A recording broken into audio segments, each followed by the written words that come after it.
Bismillahirrahmanirrahim. Kita langsung saja. Surah An-Nur. Surah cahaya.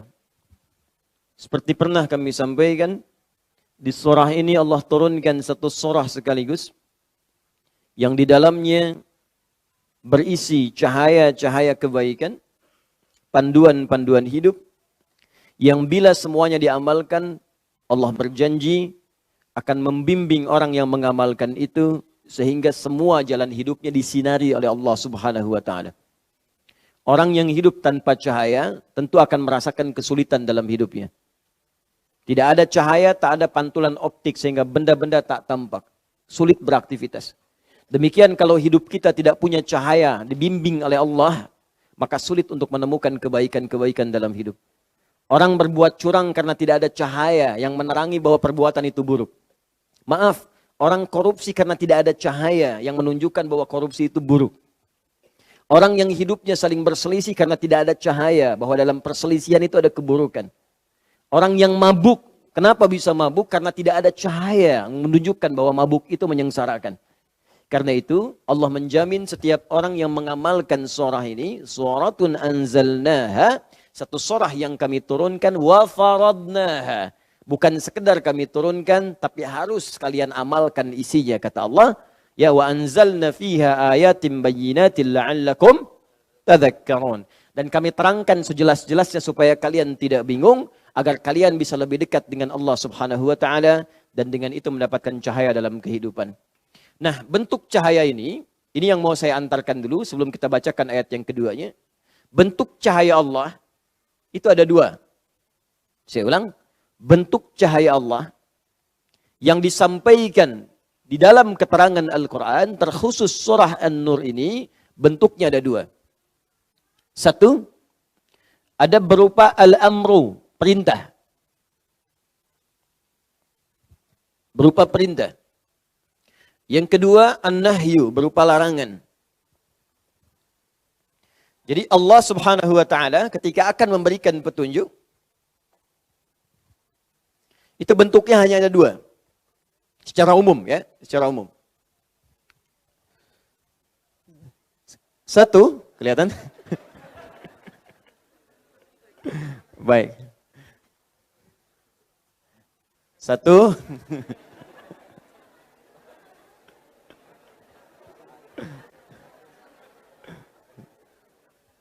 Satu.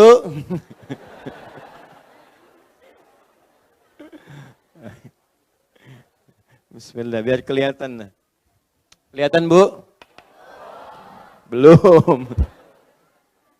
Nih, satu. Ya, kelihatan sekarang? Alhamdulillah. Al-amru. Ya. Amr. Sifatnya perintah. Wujudnya if'al. Do it. Kedua, an-nahyu. Larangan.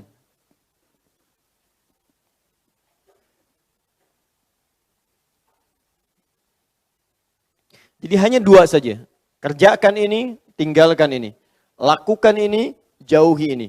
Di secara umum, hukum-hukum dalam Al-Quran itu, informasi yang disampaikan umumnya berbentuk dua hal.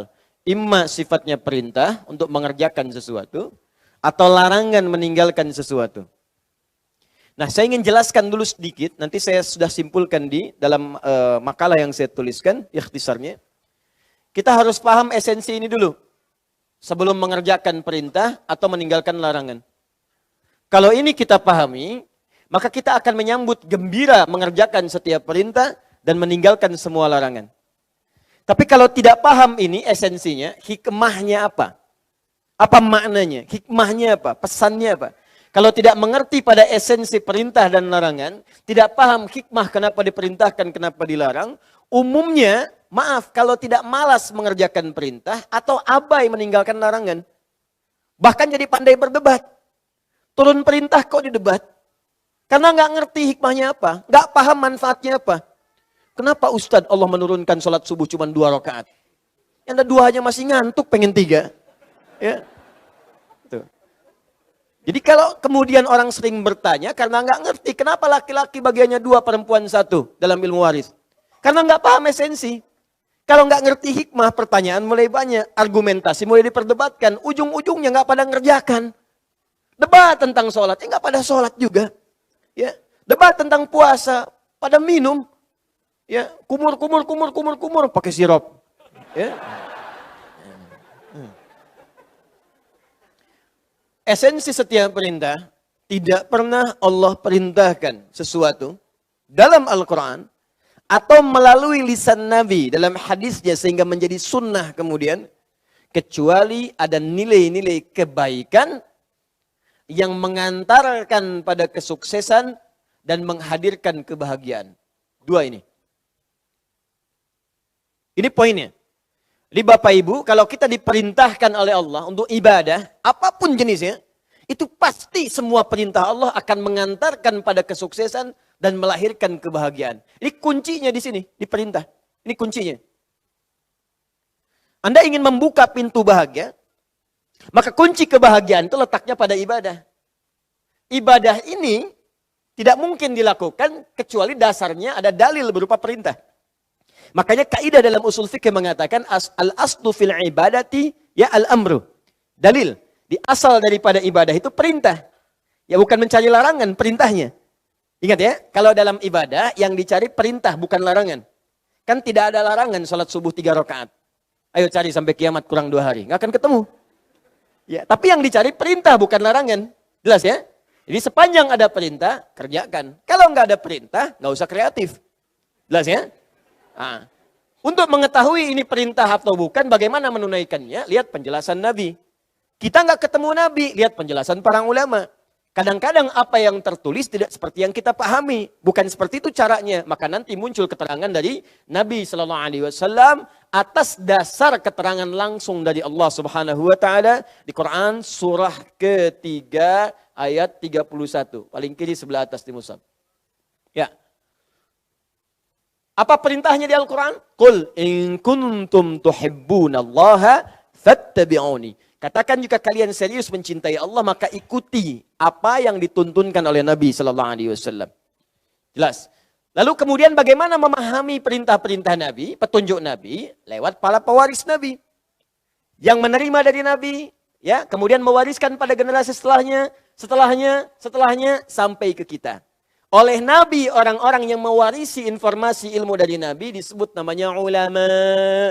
Ditemukan di hadis riwayat Ibnu Majah, nomor hadis 233 dari sahabat Abu Darda radhiyallahu taala anhu. Ya, apa kalimatnya? Wa innal ulama'a warathatul anbiya. Dan sungguh para ulama itu pewarisnya Nabi sallallahu alaihi wasallam. Dibuat bab oleh Imam Muslim. Dalam kitabnya Sahih Muslim jilid yang pertama halaman 119, paling kiri sebelah atas di kitabnya. Dikatakan babul isnadi minad din. Belajar agama berdasar isnad, tuntunan sanad informasi. Sampai tersambung pada Nabi. Dari si fulan sampai ke Nabi. Jalur ilmunya kelihatan, itu termasuk yang paling penting dalam agama. Karena kalau benar belajarnya, benar menunaikan perintah dan ibadahnya. Kalau salah belajarnya, keliru menunaikan perintah Allah Subhanahu wa taala. Tapi yang ingin saya tegaskan kembali ke sini, setiap perintah itu pasti pengantar pada kesuksesan yang melahirkan kebahagiaan. Contoh, apa perintah Allah yang berlaku pada kita setiap hari? Salat. Boleh ditinggalkan? Tidak. Boleh dilanggar? Boleh dilanggar. Salat dilanggar, dikerjakan dilanggar. Ya. Langgar itu masjid, musola, ya, masjid. Jangan dipotong video saya, ya teruskan. Salat tidak boleh ditinggalkan, tapi boleh dilanggar, dikerjakan dilanggar. Ya, ya langgar itu musola, masjid. Ya. Awas. Ustadz Adi mengatakan salat boleh dilanggar. Aduh, Joni. Ya, sini. Dah, sini, fokus. Lihat ya. Nah, sholat kita kerjakan diwajibkan oleh Allah. Wajib itu artinya perintah yang mengikat. Wajib aini. Karena aini setiap orang nggak bisa diwakilkan. Nggak bisa suami, mah, papa lagi nggak enak badan, wakilin dulu sholat, kan? Nggak bisa. Hah? Kalau sesuatu kemudian bisa dikerjakan secara parsial, sifatnya kifayah. Ya, kifayah, seperti sholat jenazah. Kalau sebagian sudah ada yang mengerjakan, maka kewajibannya gugur. Artinya yang lain nggak kerjakan pun nggak berdampak dosa pada semua. Tapi kalau semua nggak ada yang kerjakan satu pun dosa sekampung itu. Ya, setanah kusir nggak ada yang bisa sholat jenazah. Terabaikan kemudian jenazahnya ini, dosa setanah kusir. Tapi kalau satu orang bisa saja nyolatkan dia, ya atau dampingi dengan beberapa orang, maka kewajibannya gugur mengikat kepada yang lainnya. Jelas sampai sini? Baik. Kembali ke sini, tapi kalau salat fardu, sifat wajibnya aini, mengikat pada setiap orang yang sudah baligh dengan syarat ketentuan berlaku. Nah, sekarang persoalannya, ketika Allah perintahkan salat kepada kita, apakah sengaja bentuknya perintah? Salat. Dah zuhur, adzan lagi asar. Dah asar, adzan lagi maghrib. Dah maghrib, adzan lagi isya. Kalau orang hanya menganggap ini sebagai perintah, maka salat itu akan hanya menjadi beban dalam hidupnya. Allahu Akbar. Salat apa lagi sih, mah? Isya, nah kan barusan dah salat. Tadi maghrib. Terus habis isya apa lagi? Tuh kan, pelaku. Jadi beban saja, capek antum tunaikan begitu. Kenapa? Karena nggak paham esensi. Nggak ngerti. Di cara baca perintah itu, jangan dilihat perintahnya. Lihat hikmah di balik perintah itu. Kenapa diminta sholat? Langsung diperkenalkan oleh Allah. Hayya 'alas sholat. Lewat suara muadzin. Ayo sholat. Kenapa ya Allah? Hayya 'alal falah. Falah. Dengan sholat aku jamin aku akan berikan kesuksesan kepada hidupmu. Aku berikan kebahagiaan dalam jiwamu. Jadi ternyata ketika diminta sholat, sholat itu pengantar pada sukses dan bahagia. Makanya ketika Anda ngajinya benar, keluarkan semua keutamaan sholat di Quran. Salat membuat jiwa kita tenang. Quran surah 13 ayat 28. Ditafsir dengan Quran surah ke-20 ayat ke-14. Salat membuat seorang menjadi baik. Karena itu dari sejak kecil Nabi perintahkan pada orang tua, ajarkan anakmu salat. Anak kecil diminta diajarkan salat. Ya, awas bukan manasik. Ya, di sekolah anak TK sekarang lompat dulu. Rukun Islam kelima. Duanya nggak dilewatin tuh. Ya, anak TK udah diajarin manasik tuh. Ya, salah sih enggak. Cuman lompatnya kejauhan, Cepi. Ya. Jadi ketika diminta itu, apa yang terjadi? Quran surah ke-29 ayat 45. Ya, inna sholata tanha 'anil fahsya. Salat bisa cepat mengabulkan doa. Quran surah ketiga ayat ke-38 sampai 39. 39-nya fanadatul malaikatu wa huwa qaimun yusalli fil mihrab. Salat bisa mendatangkan kebahagiaan, salat mendatangkan kesuksesan, banyak sekali. Makanya orang dulu ketika akan mengerjakan apapun dalam hidupnya mereka awali dengan salat. Al-Imam Al-Bukhari menuliskan Sahih Al-Bukhari 16 tahun. Setiap menuliskan satu hadisnya salat dulu, minta kepada Allah petunjuk. Dikerjakan di Masjid Al-Haram di Mekah, disempurnakan Masjid Nabawi di Madinah. Hampir semuanya. Ini salat. Itu cara bacanya, Pak. Zakat, Anda kalau nggak ngerti esensi, nggak mau zakat. Karena merasa mengeluarkan sesuatu yang dihasilkan dari kerja keras. Tapi kalau paham esensinya, kata Allah, kalau kamu keluarkan, minimal aku berikan dua hal saat di dunia. Satu, aku gandakan pendapatanmu 10 kali lipat dari apa yang kau keluarkan. Anda keluarkan 100 ribu, balik 10 kali lipat. Ya, nilainya 1 juta, tidak harus berupa uang. Bisa jadi proyek yang baru. Bisa jadi dijaga dari tidak sakit. Yang kalau sakit demikian. Bisa jadi orang lain kebanjiran Anda tidak. Yang kalau dibawa ke bengkel 1 juta juga. Bisa terjadi. Gitu. Jadi ini mesti dipahami dulu. Jadi makanya kalau orang paham ini, dia akan menunda. Bahkan kadang-kadang dia merencanakan. Waktu zakat belum tiba, dia sudah siapkan. Nanti zakat kita keluar nih, tanggal sekian. Siapkan dari sekarang. Karena paham, setiap dikeluarkan akan naik, balik. Dan yang paling indah, saya akan jaga jiwamu, kata Allah, supaya tidak bergantung kepada harta benda. Ya. Makanya kalau orang-orang sering keluar zakat, apalagi naik ke infak, naik ke sedekah, maka tidak ada ketergantungan hidupnya pada harta benda. Nggak akan diperbudak harta. Nggak dapat hari ini, alhamdulillah, yang penting saya masih sehat.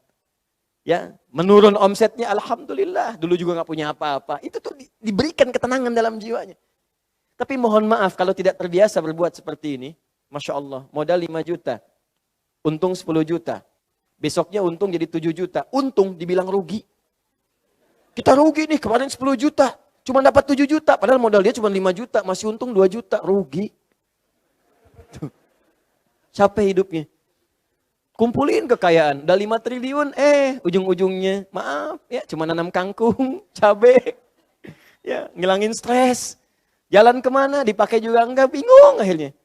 Kasihan sama-sama kucing. Ya, gitu. Bingung, capek nyari ikan, macam-macam. Ya, capek hidupnya Pak, Bu, mesti berubah. Mesti berubah. Ya, karena itu ketika ada perintah, pahami, oh pasti ada kesuksesan di dalamnya. Oh pasti ada kebahagiaan, kejar itu dan minta saat mengerjakannya. Paham?